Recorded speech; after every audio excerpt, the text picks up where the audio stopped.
The mute wife always saved the best dishes for her husband, while she hid in the kitchen, quietly eating leftovers, not knowing the truth. The man called her to join him. Startled, she quickly put down her bowl, said that she would only eat one meal today, hoping he wouldn't be mad. Digging through the memories of his body's former owner, he finally understood. This woman had been abused for years. Her husband, a gambling addict drowning in debt, used to take out his anger on her, not even letting her eat at the same table. Now, the immortal who had reincarnated into this man, decided to make things right, to cherish the woman fate had placed before him. When he picked food and placed it in her bowl, she froze, eyes wide, feeling warmth she'd never known before. Watching her shy smile, he decided to truly live as her husband, to experience what being human meant. In his past life, he was a celestial immortal, banished to the mortal world after failing to ascend higher, but fate placed him in the body of a gambler, who had just been beaten to death over debts. He'd wanted to restore his powers and return to the heavens,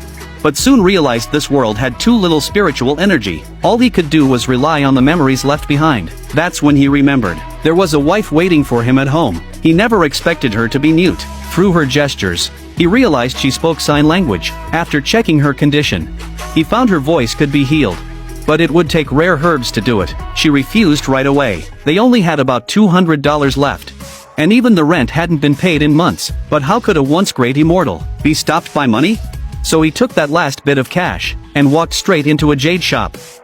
So to make money, he took their last 200 to a jade shop. One glance and a piece of jade caught his eye. He asked the owner for the price. The owner said, 12,000, but the man only had 200 in total. Seeing that he was broke, the owner mocked him and told him to pick from the scraps. So he grabbed a random piece from the pile, and boom, it turned out to be pure jade. Everyone was stunned on the spot. Just then, the greedy owner tried to strong-arm him, demanding to buy the jade at a dirt cheap price, but the man who wasn't just anyone refused to bow. After he firmly turned the boss down, the boss lost his temper and went full-on hostile. Right then, a powerful businessman stepped in to help him. He offered to buy the jade instead. At that moment, the man caught a faint scent, a rare herbal fragrance coming from that businessman. Mr. Sure. He instantly knew this man could lead him to the herbs he'd been seeking, so he casually handed the jade to him for free. Mr. Sure was shocked. He knew this young man wasn't ordinary. He immediately invited him over for a private talk. Before leaving,